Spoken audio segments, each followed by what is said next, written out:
Kaj je bila za vas najboljša lekcija tega leta oziroma kaj ste se naučili?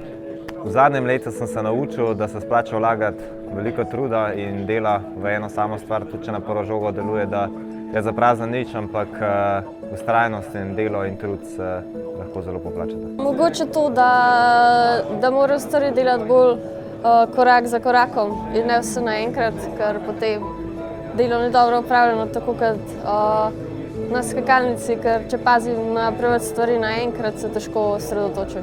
Kaj vas v trenutkih, ko se zdi, da nimate več moči, znova premakne naprej? Ravno ta občutek poraza in nemoči je tisti, ki me vedno porine nekam naprej, narediti nekaj več in popraviti situacijo. Ja, najbolj te premakne naprej trma, pa je nasmeh, pa dobra volja, ker ne vem, če ima slovenščina eno besedo, ampak jaz pravim zandoh, ti jo se marsikaj premakne pa naredi.